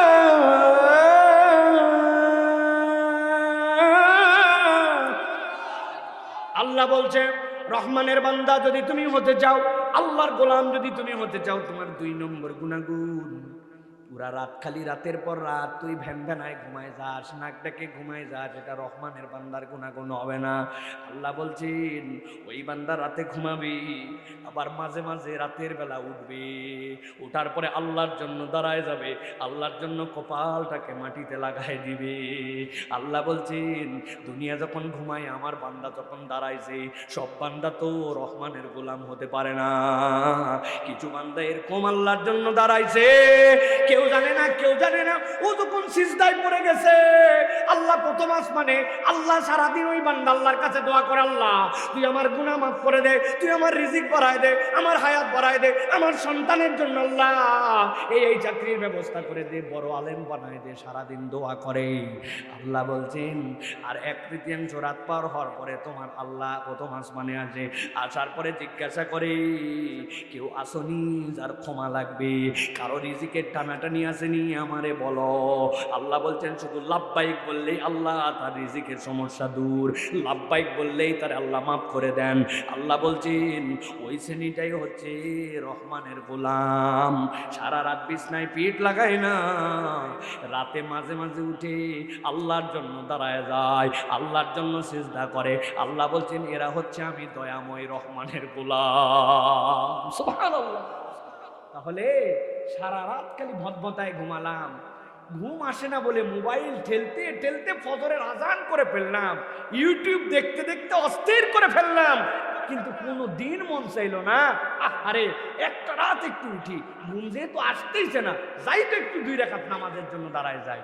অথচ এর নাকি সমস্যার শেষ নাই, চাকরি ভালো হচ্ছে না, ব্যবসায় বরকত হয় না, শরীর ঠিক নাই, অসুখ যেগুলো হচ্ছে এগুলো ওষুধ খাওয়ার পরে ভালো হয় না, বাচ্চা কাচ্চা নাকি কথা শোনে না, সংসারে নাকি সুখ নাই, স্বামীটা যেরকম প্রত্যাশা করছিলাম হয় নাই, বউটা যেরকম চাইছিলাম হয় নাই, বিদেশে যেতে চাই ভিসার প্রসেস কেন জানি হচ্ছে না, কত কিছু তার না চাওয়া, কিন্তু হেড অফিসের সাথে তার কোনো যোগাযোগ নাই। উনি খালি বাইরে ঘুরে বেড়াচ্ছে পিয়নদের সাথে যোগাযোগ করার জন্য, হুজুর আমার জন্য একটু খাস করে দোয়া করে। আরে হুজুর কি কন্ট্রাক্টর নাকি? মালিক নিজে ডাকে তুমি সাড়া দাও না, হুজুরের নিজের সমস্যার শেষ নাই, ঠিক কিনা? হুজুর আমার মাজার ব্যথা।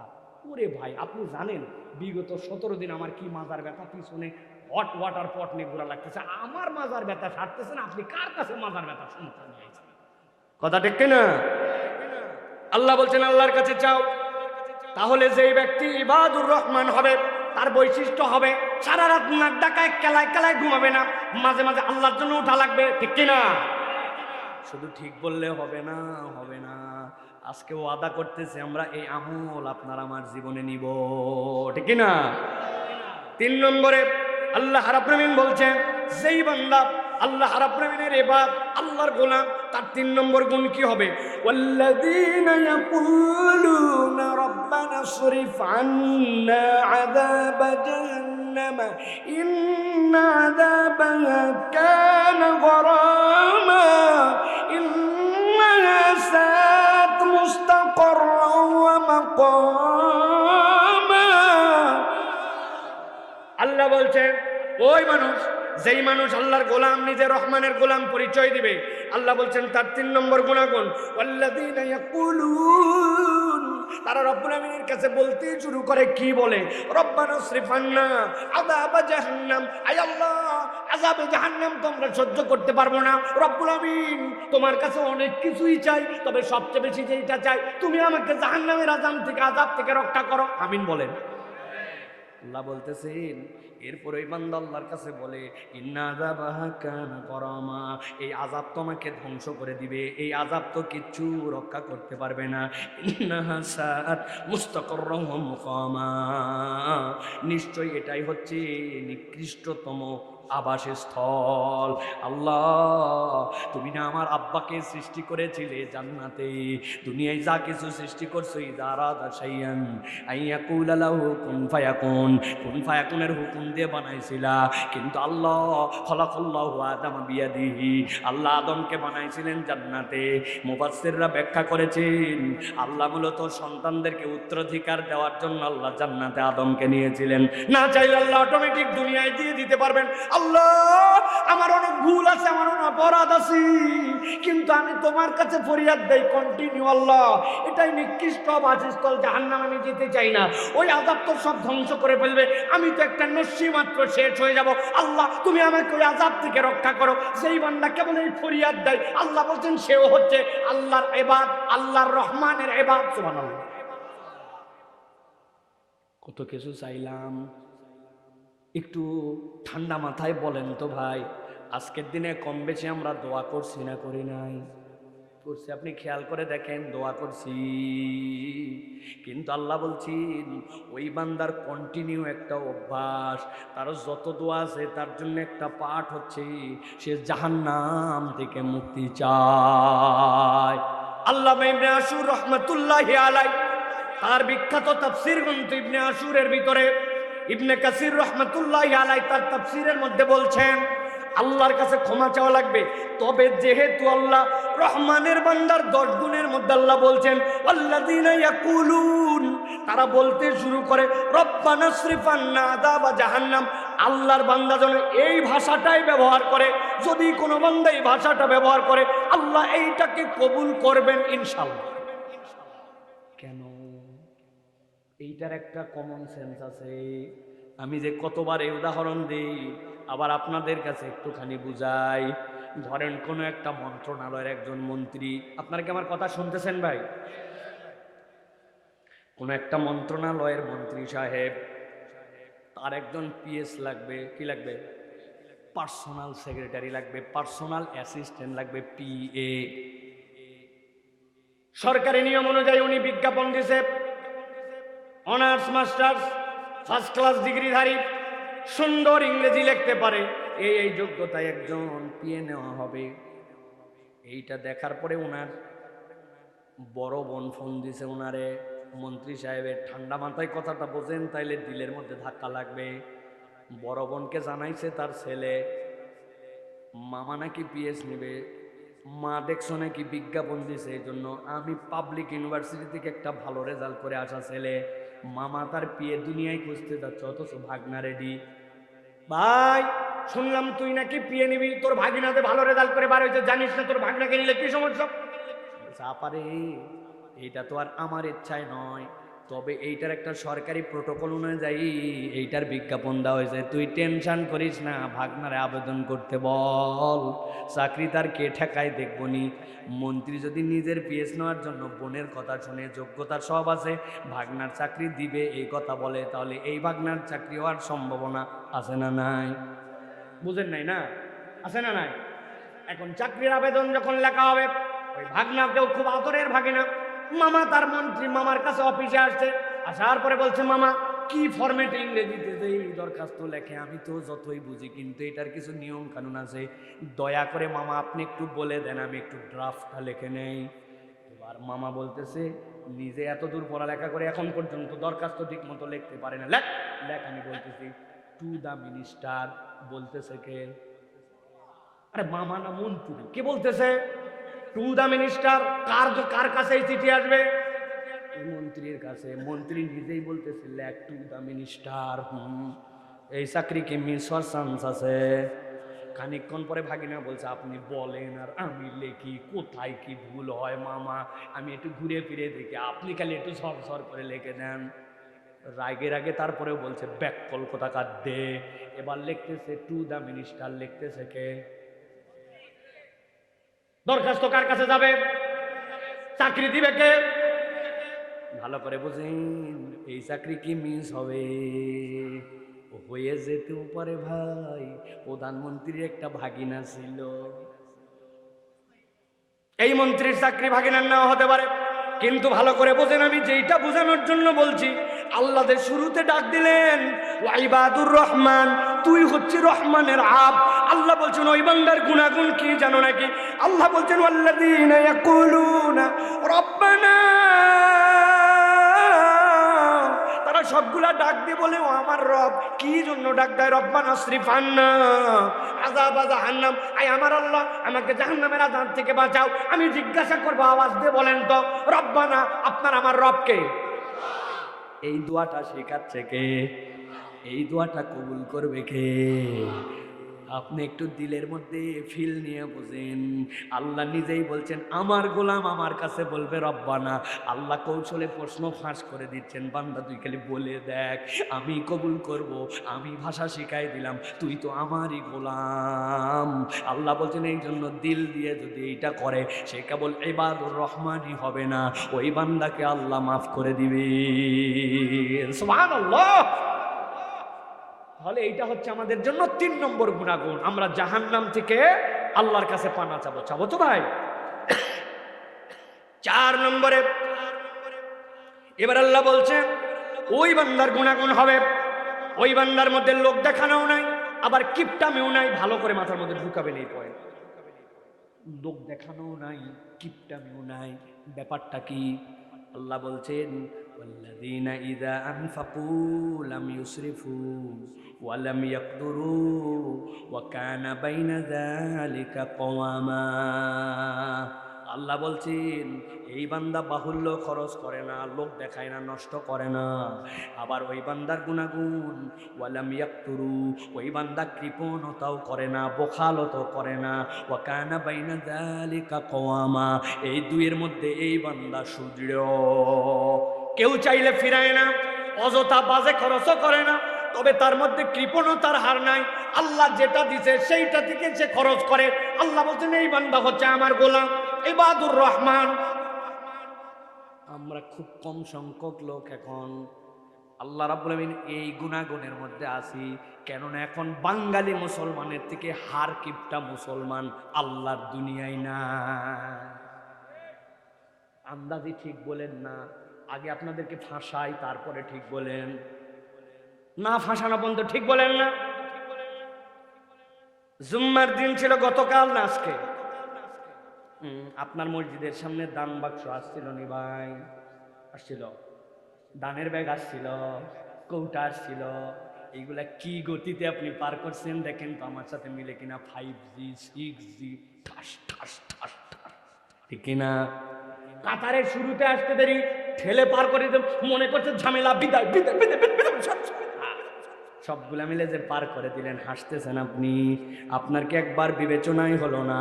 আমি যদি ইবাদুর রহমান হই আমি তো 1000 2000 5000 করে দিব না, কিন্তু আল্লাহ আমাকে যে তৌফিক দিয়েছিলেন সেখানে আল্লাহর ঘরের দান বাক্সে 20টা টাকা আমি দিতে পারতাম কি পারতাম না?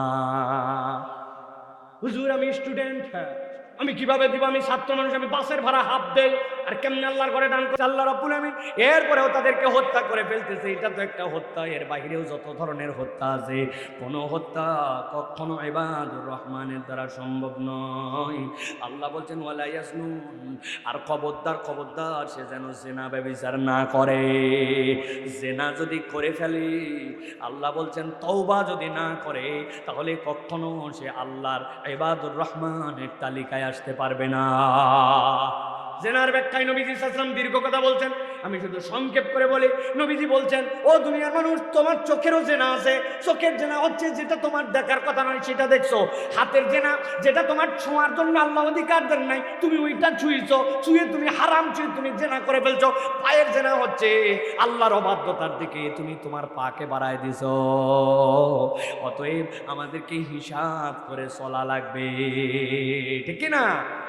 ও তরুণ যুবক প্রিয় ভাইরা, কত আলোচনায় বলি আমি, প্রত্যেক আলোচনায় বলি, একটা সিস্টেমের তিনটা জিনিস থাকে, একটা ইনপুট, একটা আউটপুট আর একটা প্রসেসর থাকে না ভাই?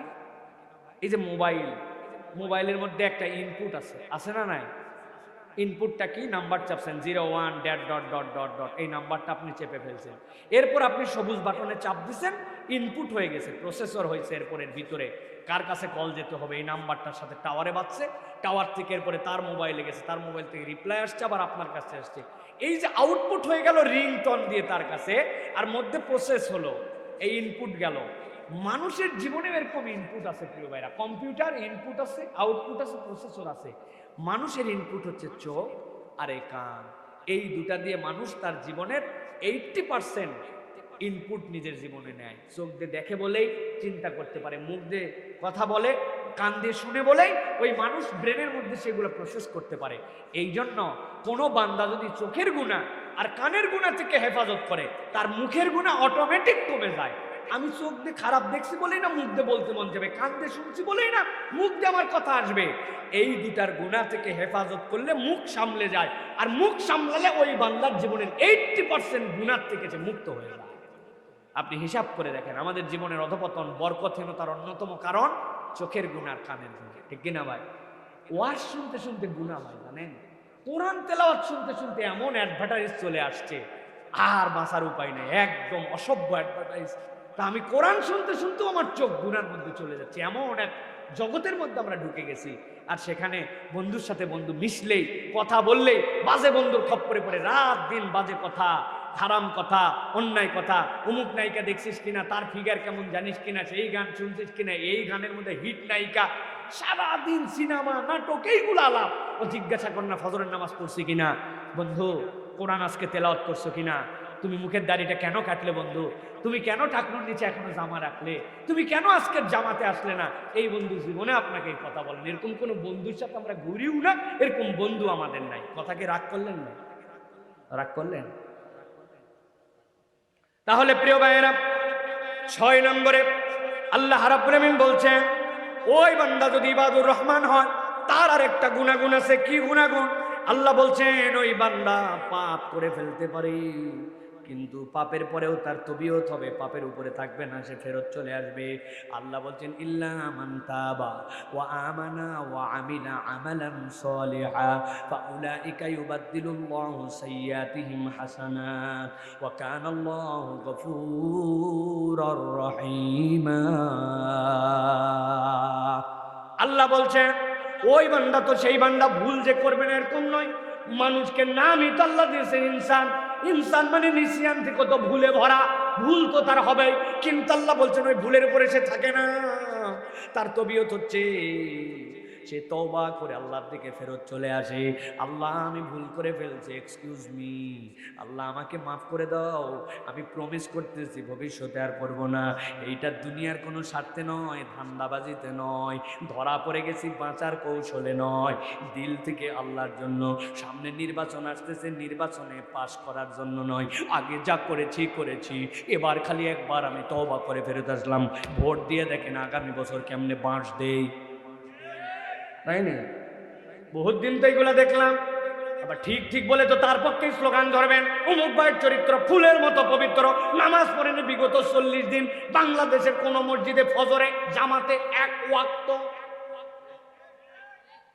বুঝছেন কিন্তু হুদা মিশা খালি ঠিক ঠিক বলেন না। একটা বিড়ি আর এক কাপ চা দিয়ে ইমান বেঁচে ফেলে বাঙালি। আল্লাহ বলছেন এরকম ধান্দাবাজি নয়, দিল থেকে হৃদয় থেকে মান তাবা ওয়া আমানা, তওবা করেছে, ঈমান এনেছে, ওয়া আমিলা আমালান সালিহা, বসে থাকে না, এরপরে ডেডিকেটেড ভালো কাজের জন্য, ফাউলাইকা ইউবাদদিলুল্লাহু সাইয়্যাতিহিম হাসানাত। আল্লাহ বলছেন আমি আমার বান্দার পারফরমেন্সে এত খুশি হয়ে যাই, তার অতীতের যত গুনাহ সবগুলাকে সওয়াব দ্বারা পরিবর্তন করে দে। সুবহানাল্লাহ। তাহলে ভুল আমাদের হবে, কিন্তু আমরা তওবা করব, ঠিক কি না? এশার নামাজ পড়ে আসি নাই, আল্লাহ মাসালে ফজরও পড়বো না, তাই তাই এটা যেন না হয়। আজকের থেকে পরিবর্তন হয়ে যাবে। বাপ মায়ের কথা শুনে না বেয়াদবের মতো আচরণ করে, বাপ মাকে 100 টাকা দাও তাছাড়া চুল কাটবো না। চুল কাটতে তোর 100 টাকা লাগে কেন? বলছে আমি কি যেমন তেমন চুল কাটি নাকি? কেমন চুল কাটিস রে ভাই? ওরে বাবা, সামনে মডেল দেওয়া আছে, উল্লু, ভাল্লু, পাঁঠা, ছাগল আছে না? সবচেয়ে বেস্ট মডেলটার নাম হচ্ছে কুত্তার ডায়রিয়া হওয়ার পরে লেস কাটিং। আপনারা বুঝেন না, এই জন্য আপনারা হাসছেন। এটা একটা ইন্টারেস্টিং কাটিং। কুত্তার মাঝে মাঝে হাগা হয়, স্যাঁতসারা পায়খানা, তখন দেখবেন ঘাস খায়, তারপরে খোকসার পাতা খায়, ঠিক কিনা? কুত্তা নিজে নিজে ঘাস খায়, পাতা খায় পায়খানা বন্ধ করার জন্য। এরপরে পায়খানা বন্ধ হয়েছে, ও তো আর বদনা দিয়ে সুস্থতে পারে না, এখন লেজ তো তার বাঁকা, গু লাইগে ল্যাট পেটা। পরের দিন রোদ উঠছে, শুকায় গেছে, শুকানোর পরে সব লোমগুলো এরকম লম্বা লম্বা, কিন্তু লেজ বেঁকা হয়েছে, নিচ দিয়ে তো চামড়া নাই, এখন লোজ বেঁকা, চারিদিক বের হওয়া। কতকগুলা দেখবেন কুমিল্লার উদ্ভট ব্যাককল টাকা দিয়া এদিক নাই ওদিক নাই, মধ্যে দিয়ে উঁচু করে এই জায়গায় বাইন্দেছে, আছে নে? আমি নাম দিছি কুত্তার ডায়রিয়া হওয়ার পরে লেজ শুকানো কাটে। ব্যাককল ও বাপের থেকে নিচে 100 টাকা 200 টাকা নিয়ে উনি এই চুল কাটে, আর বাপ মার সাথে বেয়াদবি করে। খবরদার খবরদার, বাপ মার সাথে বেয়াদবি হবে না, এটাও তওবা, তোমাকে ফেরত আসতে হবে। তুমি বাপ মার সাথে বেয়াদবি করে ওদিকে রাত্রে তাহাজ্জুদ করতেছো, আল্লাহ বাটাম দিয়ে ঝরঝরা করে দেবে একবারে। ব্যাককল কোথাকার! আমার ইবাদতের পরে তোমাকে সবচেয়ে বেশি তোমার পিতামাতার কথা শুনতে বলছি। ও বাপ মার প্রতি অসন্তুষ্ট। আগে বাপ মাকে দেখে সন্তান ভয় করতো, এখন সন্তানকে দেখে বাপ মা ভয় করে। বাবা কই আসিস, কই আসিস বাবা? বলছে যেখানে আসি আসি, এত ফোন করা লাগবে না, বেশি কথা বললে কিন্তু আজকে রাত্রে বাড়িতে আসবো না। বলছে বাবা যখন মন চায় আসিস, আর ফোন করবো না, কিন্তু বাইরে যান থাকিস না। কম ঠেলায় কথা বলে না, বাপ মা খুশিতে বলে নাই, তোমার উপরে অসন্তুষ্ট, তোমার উপরে রাগ, তোমার উপরে ভিতরে তার ব্যথা, তার অন্তর জ্বলে যায়। তোমার জীবনে কামিয়াবি নাই, হুমা জান্নাতুকা আও নারুক, তুমি দুনিয়ার বুকে তুমি জাহান্নামের দরজার মধ্যে ঢুকছো, ঠিক কি না? কারা ঠিক বলছে? যাদের বাপ মা নাই না আছে। কারা ঠিক বলছে? মুরব্বীরা না তরুণরা? বুঝে ঠিক বলো প্রিয় ভাইরা। আল্লাহ বলছেন ইল্লা মান তাবা ওয়া আমানা। আল্লাহ ভুল করে ফেলছে। আল্লাহ আজকের থেকে বুঝছি কিসের তুমি শিক্ষিত? কোন শিক্ষিত মেক্ষিতর গান নাই। আল্লাহ কোরআনে বলছেন তোমার বাপ যদি ইহুদি হয়, নাসারা হয়, খ্রিস্টান হয়, বৌদ্ধ হয়, চামার হয়, চারাল হয়, আল্লাহর দ্রোহী হয়, নবী মুহাম্মদ সাল্লাল্লাহু আলাইহি ওয়াসাল্লামের শত্রু হয়, ইট ডাজন্ট ম্যাটার। সে যদি আল্লাহর দ্রোহিতার কথা বলে মানবি না, কিন্তু আল্লাহ বলছেন তার সাথে সুন্দর আচরণ করো, আমি আল্লাহ ফরজ করে দিলাম। সুবহানাল্লাহ বলবেন না? This is beauty of Islam. আল্লাহর সাথে শত্রুতা আল্লাহ বুঝবে, নবীর সাথে শত্রুতা নবী বুঝবে, কিন্তু তোর বাপ তোর মা যদি শিরিক করতে বলবি মানবি না, কিন্তু তার সাথে আল্লাহ বলছেন দুনিয়াতে সৎ আচরণ করে ভদ্রভাবে জীবন যাপন করো। সুবহানাল্লাহ বলেন। আপনি কি তওবা করতেছেন? তওবা মানে কি রাস্তা ফেলা বেবেন? রাস্তা এর নাম তওবা? এর নাম তওবা না। খারাপ যেগুলা গুণ আছে, যেগুলা বদভ্যাস আছে, ওইখান থেকে ফেরত আসছে আল্লাহ, এর নাম তওবা। ওটা তো একটা জিকির, ওই তওবা তো জিকির, ইস্তেগফার তো একটা জিকির আপনার জন্য। আল্লাহ বলছেন 7 নম্বরের পরে হযরত আলী রাদিয়াল্লাহু তাআলা আমল থেকে বোঝা যায় ওই বান্দার একটা গুনাহগুণ থাকবে। সংক্ষেপ করে দিচ্ছি, রাত গভীর হয়ে গেছে। ওয়ামান তাবা ওয়া আমিলা সালিহান ফাইন্নাহু ইয়াতুবু ইলাল্লাহি মাতাবা। আল্লাহ বলছেন ওই বান্দা কেবল তওবাই করে না, তওবার সাথে নেক কাজ করে। নেক কাজের প্রমাণ কি? হযরত আলী থেকে প্রমাণ আছে। হযরত আলী রাদিয়াল্লাহু তাআলা যদি কোনো ভুল হয়ে যেত, তওবা করলে সাদাকা করতেন। আমি বলছি মিথ্যা বলবো না, আজকে ওয়াদা করলাম মিথ্যা বলবো না। হঠাৎ করে মিথ্যা বলে ফেলছে, কান ধরছে আল্লাহ রে, মিথ্যা তো বলে ফেললাম, আস্তাগফিরুল্লাহ, তোমার কাছে ক্ষমা চাই, তবে এমনি ক্ষমা চাই না। আগামীতে যদি মিথ্যা বলি আল্লাহ 500 টাকা সাদাকা করব, 2 রাকাত নফল নামাজ পড়বো, 1টা রোজা রাখবো। গেছে মিথ্যার একটা বলে ফেলছে, হায় হায় আল্লাহর সাথে ওয়াদা করছিলাম 500 টাকা দিয়ে দিছে, 2 রাকাত নামাজ পড়ছে, একটা রোজা রাখছে। শয়তান পরের দিন বলবে, বাবা তোর মিথ্যা কথা বলার দরকার নাই, তুই মিথ্যা বললে শয়তানের প্রজেক্ট ডবল লস। কথা বললেন না যে হযরত আলী রাদিয়াল্লাহু তাআলা এই বুদ্ধি শিখাই দিয়ে গেছেন, তোমার তওবার সাথে যেন সাদাকা থাকে। আল্লাহ সেটাই বলছেন, ওয়ামান তাবা ওয়া আমিলা সালিহান ফাইন্নাহু ইয়াতুবু ইলাল্লাহি মাতাবা। তোমার তওবার সাথে আমলে সালেহ যুক্ত হলে আল্লাহর কাছে অনুতপ্ত ফেরত আসা, নচেত তোমার অনুতপ্ত ফেরত আসা হয় না। পারবো তো ইনশাআল্লাহ। 8 নম্বরে আল্লাহ বলছেন, ওয়াল্লাযীনা লা ইয়াশহাদুনা আয-যুরা ওয়া ইযা মাররু বিল-লাগwi মাররু কিরামা। ওই বান্দারা কখনো মিথ্যা সাক্ষ্য দেয় না। মিথ্যা সাক্ষী দেই নাকি আমরা প্রিয় ভাইরা? খবরদার খবরদার, কখনো কোনো বিষয়ে মিথ্যা সাক্ষী দেওয়া যাবে। আপনি দেখছিলেন ভাই আমার জমিটার আল কাটলো এরকম করে, আপনি তখন দেখছেন না ভাই না, আমি 2 দিন ধরে এই পাথারেই আসি না, ডাহা মিথ্যা কথা বলে দিয়েছে, ঠিক কিনা? এরকম লাগছে কিনা? মিথ্যা সাক্ষী দেওয়া খবরদার, কোন ক্ষেত্রে মিথ্যা সাক্ষী দেওয়া যাবে না। আল্লাহ বলতেছেন এইটা হচ্ছে বিরাট বড় অপরাধ। মিথ্যা সাক্ষী দেওয়া বিরাট বড় অপরাধ। দুনিয়াতে আপনি খালি একবার কল্পনা করেন, সাক্ষী ছাড়া কোনো কেস হয় না, ঠিক না ভাই? লোক যদি মিথ্যা সাক্ষী বন্ধ করে দেয়, উকিলদের পেটে ভাত শেষ। বিচার আচার কোথায়? মিথ্যা সাক্ষী আমি দেই না, সত্য সাক্ষী দিয়ে দিচ্ছে একজন, বিচার আচার কোথায়? বিচারিত আর হবে না, আপনার তো কোটি চলা কঠিন হয়ে যাবে আপনার জন্য প্রিয় ভাইয়েরা। এই জন্য আমাদেরকে মিথ্যা সাক্ষী, এটা ইবাদুর রহমানের গুণাগুণ মেনে ছোট থেকে বড় ভালো করে এটা রপ্ত করে নেন। 9 নম্বরে আল্লাহ বলছেন, ওয়াল্লাযীনা ইযা যুক্কিরু বিআয়াতি রাব্বিহিম লাম ইয়াখিরু আলাইহা সুম্মান ওয়া উমিয়ানা। বড় সাংঘাতিক পয়েন্ট, আজকের মাহফিল ইনক্লুড এটার মধ্যে আছে। আল্লাহ বলছেন যখন তার কাছে আল্লাহর আয়াত তেলাওয়াত করা হয়, কোরআনের আলোচনার সামনে আসে, আল্লাহর হুকুম যখন তার সামনে উপস্থাপন করা হয়, ওই ব্যক্তি বোবার মতো আচরণ করবে না। শুনেও শুনলাম না, বুঝেও বুঝলাম না, এইটা খালি তার আচরণ হয়, ইবাদুর রহমান হতে পারে না। এইটার লম্বা একটা ব্যাখ্যা আছে, শুধু এক বাক্যে বলি, আল্লাহর আয়াত মানে এটা না, আলহামদুলিল্লাহি রাব্বিল আলামিন আর রহমানির রহিম মালিকি ইয়াউমিদ্দিন। আমি পড়তেছি আর আপনি বলেন না শুনলাম না, এটা কেবল আল্লাহর আয়াত শোনা নয়। আল্লাহ বলছে সুদ তোর জন্য হারাম, মিথ্যা কথা বলতে পারবি না, গীবত করতে পারবি না, আল্লাহর দেওয়া বিধান দিয়ে জমিনে চলা লাগবে। চোর যদি চুরি করে তার জন্য হাত কাটা লাগবে, ডাকাতি করলে বিল আক্স, ডান হাত কাটা যাবে, বাম পা কাটা যাবে। এইগুলো আল্লাহর বিধান, এইটার বাস্তবায়নের পক্ষে তার কোনো অনুভূতি নাই, এইটার মানার ক্ষেত্রে অনুভূতি নাই। কয় নামাজ রোজার ইসলাম ওইটুকুই যথেষ্ট, এইগুলা বললে রাজনীতি হয়ে যায়। আসেনি নাই? ব্যাখ্যা অনেক দীর্ঘ বলছে, এই জন্য বললাম না আজকে, খালি ঠান্ডা মাথায় বুঝে রাখেন। আল্লাহ বলছেন, ওয়াল্লাযীনা ইযা যুক্কিরু বিআয়াতি রাব্বিহিম, আল্লাহর আয়াত যখন তাদের কাছে বলা হয়, ওগুলা আমলে নেয় না। আল্লাহ বলছেন সুম্মা ওয়া উমিয়ানা, মনে হচ্ছে যেন বোবা, মনে হচ্ছে যেন শোনে না, এরকম ভাবভঙ্গি করে ঘোরে। এরকম কতগুলা মুসলমান নামধারী আছে না না? আওয়াজ দিয়ে বলেন, আছে না না?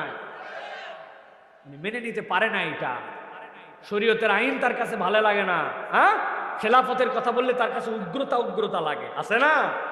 আবার মুসলমানদের গোরস্থানে দাফন হওয়ার জন্য আলামিল্লাতে রসুল বলে আসার জন্য রেডি। আল্লাহ বলছেন আসো।